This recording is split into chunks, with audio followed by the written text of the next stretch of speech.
Good morning students, আজকে আমরা তোমাদের বইয়ের অর্থাৎ ষষ্ঠ শ্রেণীর প্রথম অধ্যায়ের 9 নম্বর পেজে দেখি বইটা একটা 9 নম্বর পেজ আছে না? প্রত্যেকে 9 নম্বর পেজ বের করো। 9 নম্বর পেজের টুকরো কথা উপরে দেখো লেখা আছে প্রাক ইতিহাস। প্রাক ইতিহাস, ইতিহাস মানে তোমাদের এভাবে জিজ্ঞেস করবে যে প্রাক ইতিহাস কাকে বলে, প্রাক ইতিহাস কাকে বলে, ইতিহাস বা ঐতিহাসিক যুগ কাকে বলে। ইতিহাসের আবার অপর নাম আছে, লাস্টটা দেখো ইতিহাস লেখা আছে না, ওটাকে আবার বলা হয় ঐতিহাসিক যুগ। কি বলা হয়? ঐতিহাসিক যুগ। তো আজকে আমরা সেটা তোমাদেরকে এই পড়ানোর সাথে যুক্ত করে অ্যাক্টিভিটির সাথে আমরা বোঝার চেষ্টা করব। প্রত্যেকে তুমি চলে আসো, তুমি এখানে চলে আসো। কি লিখেছো? চলে আসো।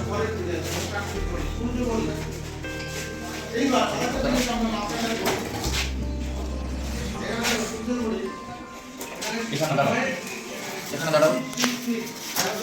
আর তুমি আসো এখানে, চলে আসো বাবু, তুমি আসো এখানে।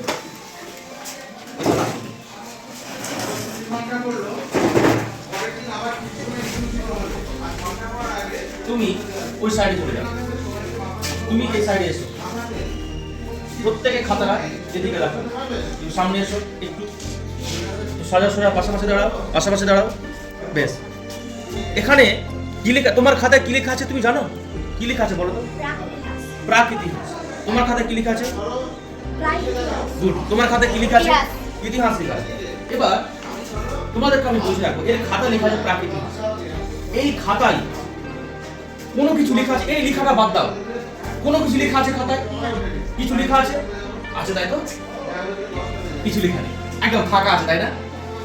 তো বলছে পুরোনো দিনে ঐতিহাসিকরা গবেষণা করতে গিয়ে যে পুরনো দিনের কাহিনী আমরা কোনো লিখিত উপাদান পাইনি, মানে আমার ইতিহাসটা আমাদের জানতে হয়েছে মাটি খুঁড়ে, মুদ্রা বা মানুষের হাড়, পশুর হাড়, এগুলো গবেষণা করে আমরা পুরনো দিনের ইতিহাসটা জানতে পেরেছি।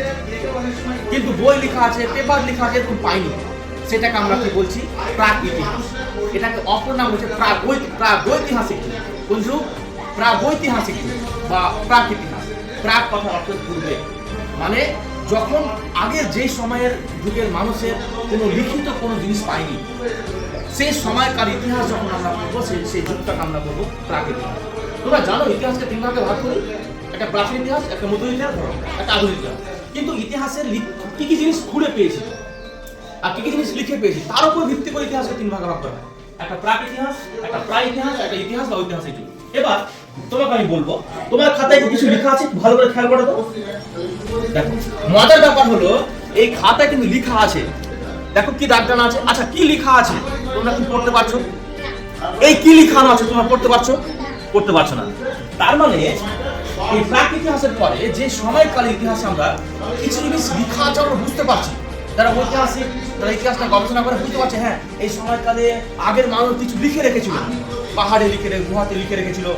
কিন্তু কি লিখেছিল, কোন ভাষা লেখা ছিল, এটা আমরা পড়তে পারছি। তোমরা পড়তে পারবে না কোন ভাষা লেখা আছে? তোমরা পড়তে পারবে? এই সময়কালে ইতিহাসকে আমরা বলছি প্রায় ইতিহাস। প্রায় মানে একটু উন্নত হয়েছে, আগে কিছু ছিল না, প্রাক। এবার একটু এলো, লেখা এলো, কিন্তু কি লেখা আছে আমরা বুঝতে পারি। এটা প্রায় ইতিহাস বা প্রায় ঐতিহাসিক। বোঝা গেল? প্রায় ঐতিহাসিক যুগের একটা সভ্যতা আমরা এই ষষ্ঠ শ্রেণীতে পড়াবো। একটা নাম হচ্ছে হরপ্পা সভ্যতা, একটা মহেঞ্জোদারো সভ্যতা। কি বললাম? একটা হরপ্পা সভ্যতা, একটা মহেঞ্জোদারো সভ্যতা। 1500 খ্রিস্টপূর্বাব্দের দিকে, এটা মানে যীশু খ্রিস্টের জন্মের 1500 বছর আগের মানুষ যারা ছিল, তারা কি লিখেছে আমরা বুঝতে পারি। কিন্তু তারা লিখতে জানতো, বুঝতে পারলাম, তারা লিখতে জানতো, কিন্তু কি লিখেছে আমরা বুঝতে পারি। যে ক্লিয়ার? বাবু তুমি সামনে, এই বাবু দেখো এই কি লেখা আছে তোমরা পড়তে পারছো? কি লেখা আছে দেখো তো। হ্যাঁ, লেখা আছে সারা স্মার্ট কোচিং সেন্টার লেখা আছে, তাই না? তার মানে এটাকে আমি বোঝাতে চেয়েছি যে এই সময়কালে, যে সময়কালে মানুষ কি লিখেছে সেটা আমরা পড়তে পেরেছি। যখন আমরা পড়তে পেরেছি যে সময়কালের কাহিনীকে, সেই সময়কালকে আমরা বলছি ইতিহাস বা ঐতিহাসিক যুগ। কি বললাম? এবার পুরো ক্লাসটা যদি আমি স্টেপ বাই স্টেপ দেখি, বোঝার চেষ্টা করি, তাহলে দেখো যে সময়কালে আমরা কোনো লিখিত এভিডেন্স বা লিখিত উপাদান পাইনি ইতিহাসে, যে সময়কাল মানে অনেক পুরনো দিনে, সেই সময়কালকে আমরা কি বলবো? প্রাক ইতিহাস বা প্রাগৈতিহাসিক যুগ। যে সময়কালে আমরা লিখিত উপাদান পেয়েছি কিন্তু আমরা পড়তে পারিনি যে লিখেছেটা কি, সেই সময়কাল ইতিহাসটা বলবো প্রাক ইতিহাস। প্রাক ইতিহাস যুগের দুটো সভ্যতা বানানো একটা হরপ্পা আর একটা কি মহেঞ্জোদারো সভ্যতা। Very good. হরপ্পা কি বললাম? মহেঞ্জোদারো সভ্যতা। মহেঞ্জোদারো সভ্যতা, যেটা যীশু খ্রিস্টের জন্মের 1500 বছর আগে গিয়ে হচ্ছিল গড়ে উঠেছিল। It clear? গুড।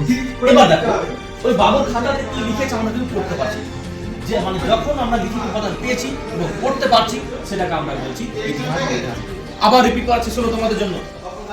আমরা লিখিত উপাদান পাইনি, কোনো লেখা কোনো প্রমাণই পাইনি, সেটা প্রাগৈতিহাসিক বা প্রাক ইতিহাস যুগ, তাই তো?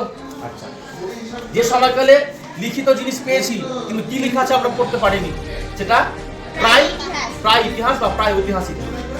এবার যে সময়কালে আমরা পেয়েছি আর পড়তেও পেরেছি, তাই তো? কি পড়তে পারছি না আমরা, কি লেখা আছে সে সময়কালে ইতিহাসকে বলতে ঐতিহাসিক। আমরা যে যুগে বসবাস করি তাই ঐতিহাসিক যুগ, কারণ লিখিত অনেক জিনিস, খবরের কাগজে লেখা জিনিস পাচ্ছি, ফেসবুকে পাচ্ছি, তাই না? বইয়ে পাচ্ছি, কি লেখা আছে আমরা পড়তে পারছি, এটা হচ্ছে ঐতিহাসিক। তো এবার বলো, তুমি যে খাতাটা নিয়ে আছো, তোমার খাতাতে কোন যুগের কথা লেখা আছে?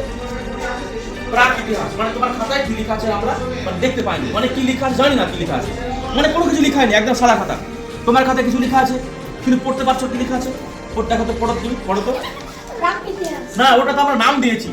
এই খাতায় কি লেখা আছে তুমি পড়তে পেরেছো? দেখো, তার মানে এটা কোন যুগের কাহিনী? প্রায় ইতিহাসের কাহিনী, তাই তো? আচ্ছা, তোমার খাতায় কি লেখা আছে তুমি পড়তে পারছো?